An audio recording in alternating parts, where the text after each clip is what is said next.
as much distraction. Now, it's not an excuse at the end of the day, but you guys are distracted. You got too much stuff going on, and you got to make a decision. What's important? My relentless pursuit to the top, my passion has revealed to me that my purpose is to be a professional athlete. And if that's your purpose, then what the hell are you doing spending 2-3 hours a day on your damn phone? Oh, you ain't got time to work out. You ain't got time to eat up all that food on your plate and pound that rock. But you got time to sleep in. You got time to hit that snooze button and forget about waking up.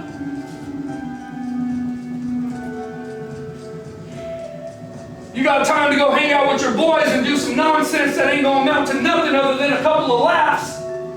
Well, guess what? At the end of the day, the people at the top of that mountain, they're the one that's going to have the last laugh, the real laugh, the laugh that matters, the laugh that says, guess what? I made it. Ha! To all you doubters that doubted me, I'm going to laugh in the face of every single one of you. You doubted me, and you helped me get to the top because you pushed me, because you didn't believe in me, and I believed in me, and I made it to the top thanks to you. It's not fun. The great Brett Favre, 20-year NFL career.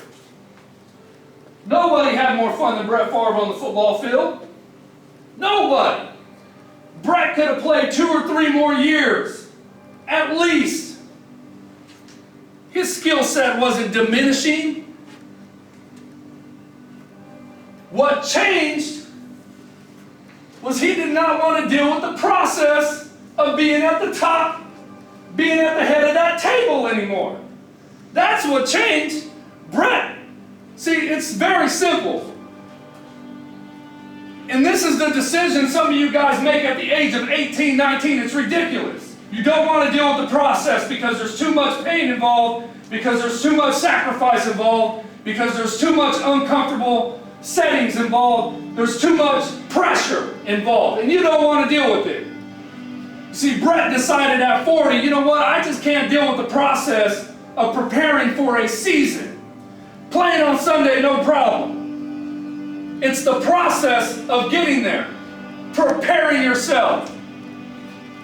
It's not enough to have your purpose. It's not enough to have passion. It's not enough to be confident. It's not enough to believe in yourself. You have got to defeat yourself on a day-to-day basis. Going back to the you versus you factor. Every day, you have one enemy and one enemy only, and that's yourself. There's not one opponent out there that can beat you except for yourself. Because the minute you get up in the morning, you got a choice to make.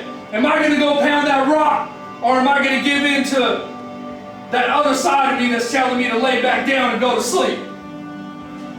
Am I going to go handle my business to get to the top? Or am I going to get defeated by myself and stay at home and play video games? It's you versus you. And when you understand how to beat yourself on a daily basis, you will understand what it takes to get to the top. Because no matter how confident and how much you believe in yourself, if you keep beating yourself, you're never going to get anywhere. And that's what it comes down to. Having the accountability to take responsibility for all your choices. Making sure that you're thinking big picture at all times. Don't make a decision. Think big picture. Make a decision that reflects on the big picture. The big picture is at the top of that mountain. That's where the big picture is. And if you're not making day-to-day decisions to get to the top, then you're leaving food on the table. You're getting defeated, period, by yourself. You're letting yourself beat yourself up. Making excuses for everything. Be accountable, no excuses, no explanations. Get it done, and make sure that every decision you make, you do it with the understanding that it's all on you. There was nobody to blame. It's not because of this or that. It's on you. The opportunity is there. I promise every single one of you. Every single one of you in this room tonight has the opportunity to be great, to go down in history and be respected because you earned it. Every single one of you has that opportunity. Do you believe in yourself? Are you confident? Are you willing to walk that line of fire? It's going to be hard. You're going to get knocked down. It's not going to be easy. It ain't going to be no smooth path. Just because you believe and you're confident and you're defeating yourself on a daily basis and you're pounding that rock, it sounds easy. It's not. Walking the walk is real and it is not easy. And I promise you, you're going to get knocked down from time to time. But when you get knocked down, do you have it in you to get up? All right, being knocked down is a part of life. Do you believe in yourself? Can you get yourself up off the mat and stand up and continue to march forward in accomplishing your purpose?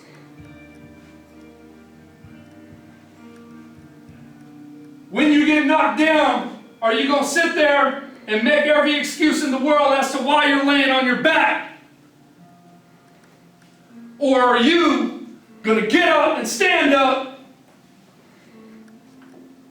take responsibility for your failure, dust yourself off, look yourself in the mirror and say, I ain't going to lose to you. I got this. I'm going to pound that rock again. I'm going to eat my food. I ain't leaving a crumb behind, and I'm going to get myself going back on this path. All right, because there's going to be times where you're knocked down. You're feeling good. Boom, there you go. You're down on your back. Got to be willing to get up under any circumstance. It's not about getting flattened on your back. It's about how you respond in those situations that put you on your back. Your character will be tested in those moments.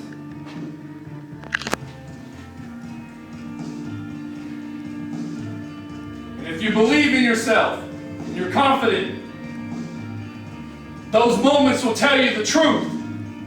Because when you get up and you start marching again, bloody, battered, bruised, blistered, limping, when you're in that type of condition and you say, I am not going to quit, I will not give up, I'm not going to make an excuse,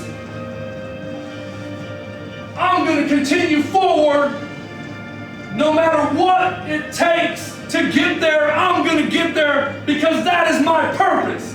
That is my destiny. That is where I need to be. There's a chair up there waiting for you. Go and get it. It ain't going to be there long. It's there. But if you wait too long, somebody else going to take it. Don't ever let somebody take what's rightfully yours. And what is rightfully yours is your purpose. How can any man come up and take your purpose from you? How are you going to let that happen? I'll tell you how you let it happen. By losing to yourself, by not pounding that rock, by not doing the things that are necessary to get to the top. That's how you lose. That's how somebody else will take your place at the table. You want it? Go get it. It's not enough to talk about it. You have got to live it. You have got to be about it day in and day out. And that's what pounding the rock is about. Having purpose, going after it relentlessly, and not taking no for an answer. I don't care what anybody tells you. Any recruiter says, you're too short. You're not big enough to play at this level. You're just a little bit too slow. Well, guess what? Vontez Burfict was too slow. 5 flat 40, undrafted. He could play ball, period. And he proved it. And now he's a Pro Bowler. Why? He pounded that rock. Vontez didn't say, oh man, I didn't get drafted. You know what? I'm going to go home. He got knocked down that day.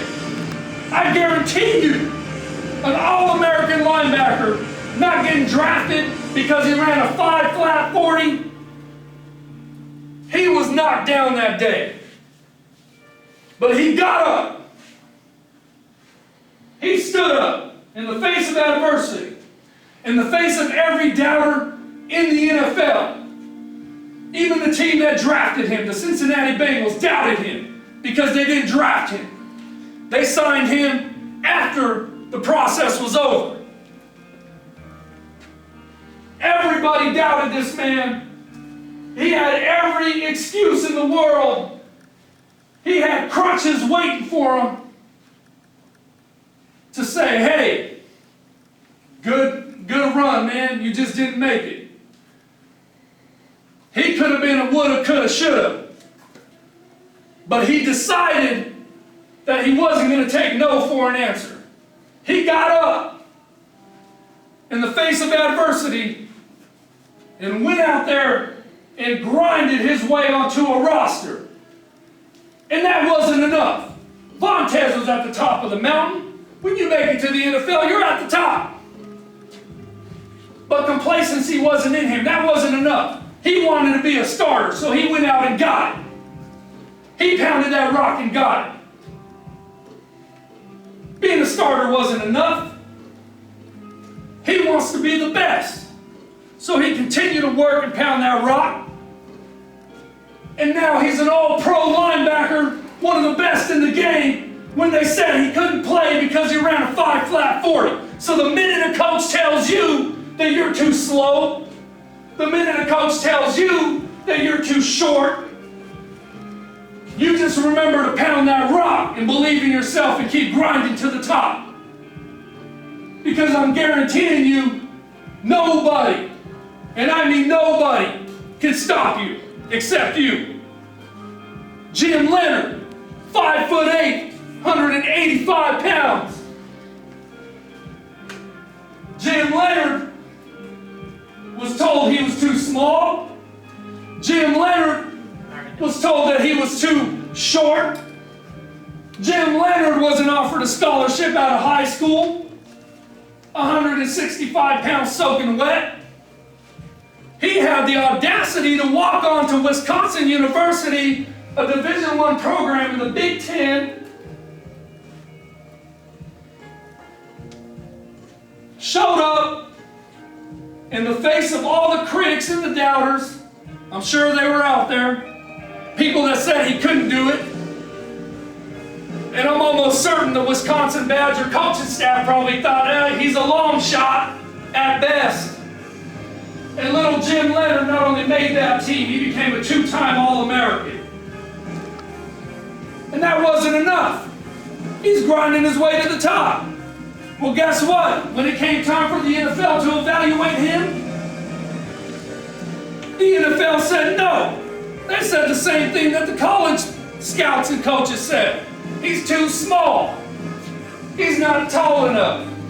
He's not big enough to play at this level. He went undrafted. He could have went home. Jim Leonard said, no, I ain't dealing with this. You can't defeat me. You can't tell me that I'm done. You can't sit here and tell me when to go home. I make that decision. The only one that can beat me is me.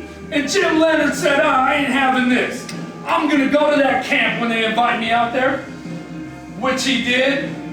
And I'm going to make a team, which he did. I'm going to become a starter, which he did. I'm going to be an all-pro, which he was. Jim Leonard has made an NFL career out of a 5'8", 165-pound frame going into a Division I as a walk-on. And people actually say that, oh, he's too small, he's too short, he's too slow. Vontez Burfict was too slow. Jim Leonard was too small. Jerry Rice was too slow as a wide receiver. Everybody's going to tell you no, and everybody's going to doubt you. But how hard are you willing to work? How much are you willing to put into it? See, because most say they want it, but they don't want to go through the process. They don't want to walk that line of fire. Jerry Rice, the greatest of all time, walked that line of fire. He said he was going to be the greatest. He said he wanted to be the greatest. And he accomplished what he set out to do. Because Jerry pounded that rock. He was the epitome of pounding the rock. One quick story, I'm going to end on this one. Jerry, after Super Bowl 29, 49ers rout the San Diego Chargers. Absolutely destroyed them. Jerry Rice caught 3 touchdowns in that game. The day after, when teams in their season, they have their exit meetings, players go, everybody shows up at the facility, and they go about their business on clearing out lockers and so on and so forth. Steve Young said, on the day after the Super Bowl, they're going over to clear out their lockers and handle their exit, responsibilities. And he sees some activity going on in their practice room, in their practice facility. And he looks down there, the day after a Super Bowl, already established himself as the greatest wide receiver of all time. Just got done winning a Super Bowl, catching 3 touchdowns. Steve Young looks down there and sees Jerry Rice by himself running routes. And some of you guys think, oh, I've done that enough today. I got that. I'm good on that. I already know how to do that. If the greatest of all time is out there eating after winning a Super Bowl, after already establishing himself as the greatest, if Jerry Rice is pounding that rock in those circumstances, remember that when it's your turn to pound that rock. Remember that when you think, I've done enough today. Because you have.